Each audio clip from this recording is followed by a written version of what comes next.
Hai, kembali lagi dengan saya Priyotomo. Di video kali ini kita akan berkenalan dengan sebuah distribusi Linux yang sangat menarik sekali yang bernama Ubuntu Deepin Desktop Environment atau disingkat sebagai Ubuntu DDI. Nah, teman-teman tentu sudah tahu bahwa Ubuntu memiliki banyak flavors, di mana setiap flavor tersebut memiliki desktop environment yang berbeda-beda.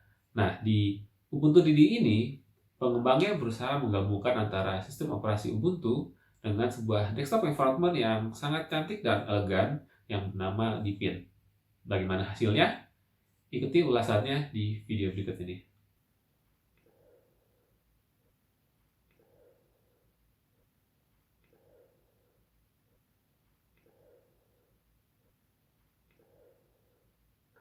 Oke, pertama kita akan lihat sekilas proses instalasi dari Ubuntu DDI terlebih dahulu. Kita lihat di sini ada tulisan "Selamat datang di installer Ubuntu DDI". Yang menarik di sini, Ubuntu DDI secara otomatis akan memilihkan bahasa yang sesuai dengan lokasi kita.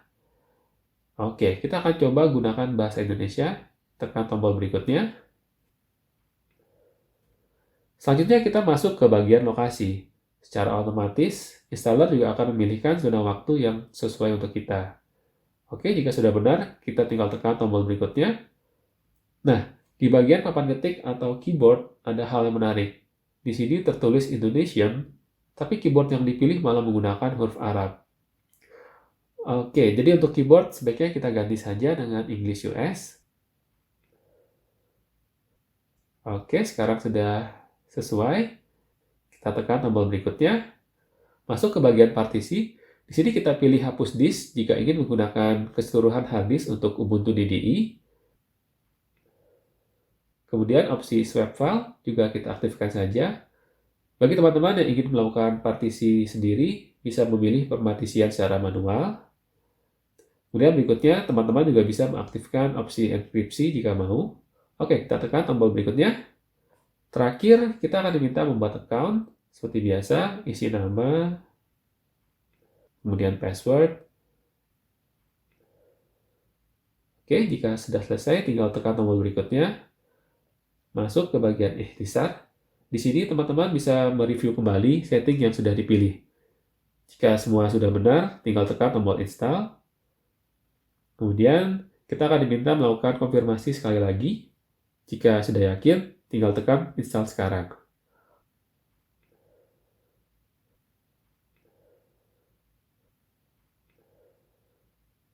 Oke, proses instalasinya sudah dimulai. Tinggal kita tunggu saja. Waktu instalasinya kurang lebih sama dengan waktu instalasi dari distribusi Linux Ubuntu yang lainnya.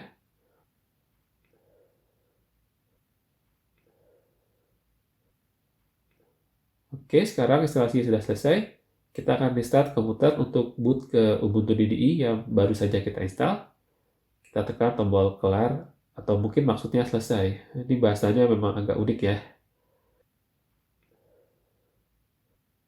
Kemudian seperti biasa, kita remove dulu media instalasinya dan tekan enter.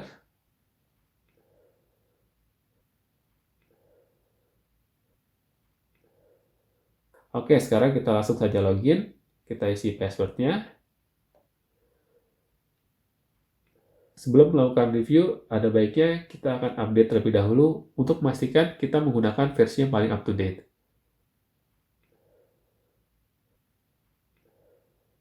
Kita akan update melalui terminal. Karena ini masih berbasis Ubuntu, semua command Ubuntu juga bisa kita gunakan di sini. Oke, kita ketik sudo apt update and sudo apt upgrade seperti biasa.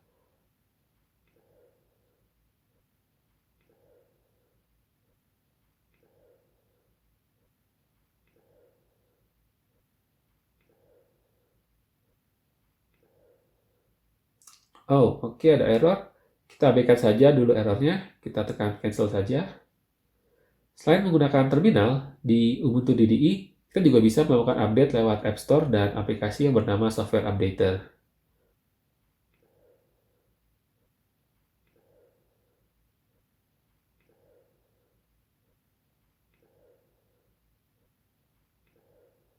Oke, proses update-nya sekarang sudah selesai. Kita akan restart terlebih dahulu untuk memastikan bahwa semua komponen sudah terupdate.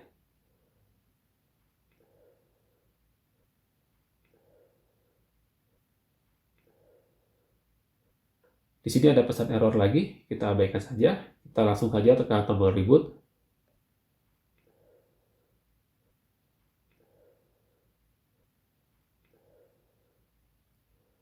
Oke, sekarang kita isi password dan login lagi. Nah, sekarang kita mulai melakukan review. Kalau kita lihat dari tampilan desktopnya, terlihat kalau desktop Deepin ini sedikit banyaknya terinspirasi oleh macOS. Kemudian kita lihat desain taskbar-nya juga sangat mirip dengan taskbar yang ada di macOS. Yang berbeda di sini, di Deepin ada dua mode taskbar yang bisa kita pilih. Yang pertama, mode fashion yang sekarang kita gunakan, dan satu lagi, mode efisien. Kita akan coba lihat mode efisiennya. Nah, seperti ini tampilannya. Mirip-mirip seperti taskbar yang ada di KDE. Oke, sekarang kita ganti kembali ke mode fashion. Sekarang kita lihat, kita juga bisa memindahkan letak taskbar ke atas, bawah, kiri, dan kanan. Sekarang kita coba pindahkan di sebelah kiri. Oke, jadinya seperti ini. Kita pindahkan kembali ke bawah. Lalu di bagian status, kita juga bisa memilih untuk selalu menampilkan taskbar atau selalu menyembunyikan taskbar. Jika memilih selalu disembunyikan, untuk menampilkan taskbar, tinggal arahkan mouse ke bagian pinggir bawah. Oke. Terakhir, di sini ada opsi yang namanya Smart Hide. Jika kita pilih opsi Smart Hide, taskbar akan ditampilkan di layar. Tetapi ketika ada window aplikasi yang berada di atas taskbar, taskbar secara otomatis akan di-hide. Di sini ada pesan error lagi, kita abaikan saja. Kita tekan cancel saja. Kemudian jika window aplikasinya kita pindahkan ke tempat lain, taskbar akan kembali ditampilkan. Bisa dibilang cukup menarik juga. Kita kembalikan lagi. Kemudian kita akan lihat bagian file manajernya. Kalau kita lihat di bagian sudut atau corner window-nya, ini juga mirip-mirip dengan macOS. Kalau dari desain ikonnya juga bisa dibilang terinspirasi dari macOS. Sekarang kita coba buka folder picture. Nah, di bagian atas ini ada opsi untuk pengaturan items. Kita buka isi folder wallpaper terlebih dahulu. Nah, kita akan coba yang pertama, opsi mengatur item sebagai icon, itu yang sekarang kita gunakan. Kemudian sebagai list, dan yang terakhir sebagai list dengan informasi di sampingnya. Kalau kita menggunakan opsi ini, teman-teman bisa melihat informasi dari folder atau file yang sedang diselect di sebelah kanan sini. Kemudian, File Manager juga sudah mendukung fitur multi-tab. Kita akan coba buka folder video sebagai tab baru. Kita lihat di sini sekarang ada dua tab, tab video dan wallpapers. Terakhir, jika kita ingin mengcopy path dari sebuah folder yang sudah kita buka, tinggal arahkan mouse ke bagian path di bagian atas, kemudian tekan tombol kanan mouse untuk membuka konteks menu dan pilih menu copy path. Secara umum, File Manager dari Ubuntu DDI ini bisa dibilang sangat menarik dan sangat mudah penggunaannya. Oke, selanjutnya kita akan lihat control center-nya. Tampilan control center-nya bisa dibilang sangat menarik, khususnya icon-icon yang digunakan sangat-sangat menarik sekali. Tapi kalau dari sisi modul yang tersedia di control center ini kurang lebih sama saja dengan yang ada di kebanyakan distribusi Linux lainnya. Oke, sekarang kita akan coba buka bagian personalization-nya. Nah, yang menarik di sini, kalau kita buka salah satu modul-modul yang lainnya tetap dapat diakses lewat sidebar di bagian samping.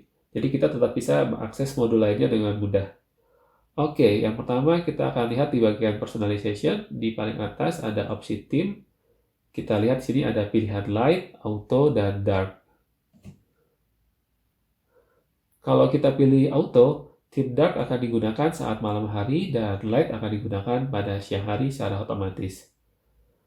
Sekarang kita akan coba lihat theme dark-nya. Oke, cukup bagus. Kita kembalikan ke light lagi. Di bawahnya, kita bisa mengatur aksen color-nya.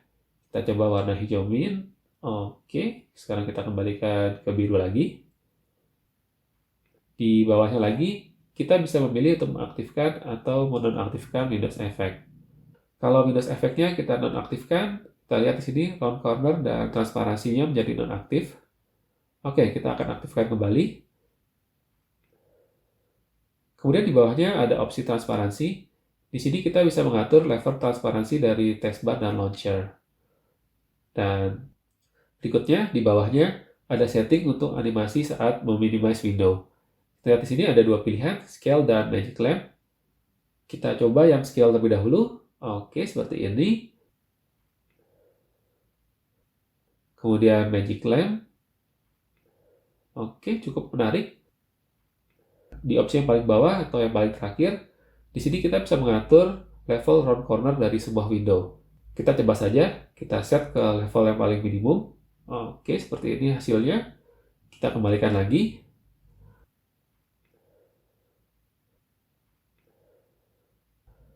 Oke, sekarang kita akan lihat bagian launcher-nya.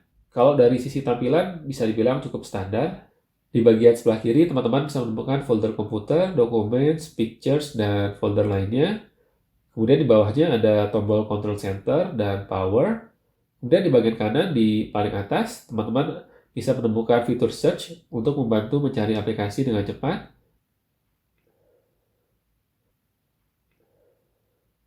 Kemudian di bagian paling bawahnya, teman-teman bisa melihat keseluruhan aplikasi berdasarkan kategorinya.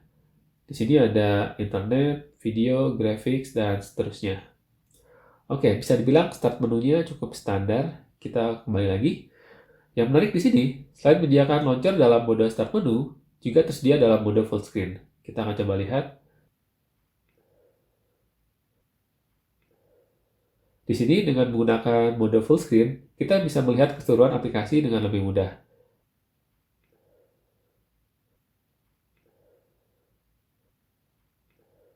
Kemudian aplikasinya juga bisa dibagi per kategori.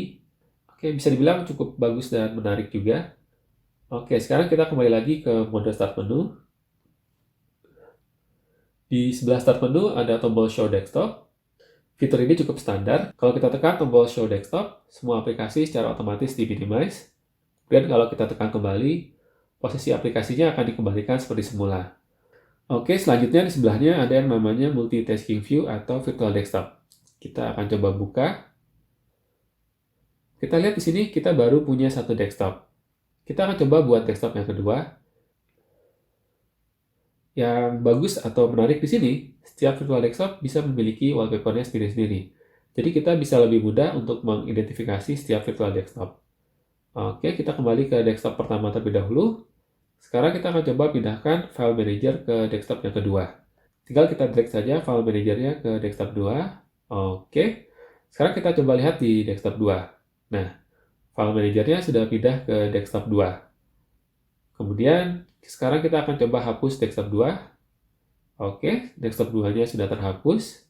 Tapi di sini anehnya, aplikasi yang ada di desktop 2 tidak secara otomatis pindah ke desktop sebelumnya.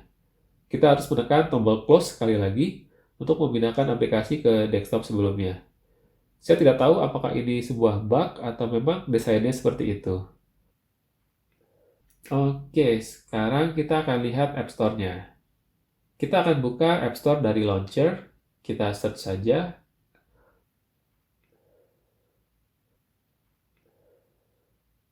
Kalau dari sisi tampilan, App Store-nya bisa dibilang cukup standar.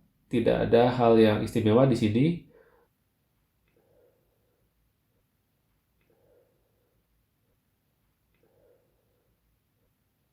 Aplikasi-aplikasi yang ditawarkan juga kurang lebih sama dengan yang ditawarkan oleh distribusi Linux lainnya. Kita lihat di sini di bagian paling bawah ada menu update. Seperti yang sudah saya sampaikan sebelumnya, kita juga bisa melakukan update melalui App Store. Oke, sekarang kita akan coba menginstal sebuah aplikasi. Kita akan install Visual Studio Code. Kita search Visual Code.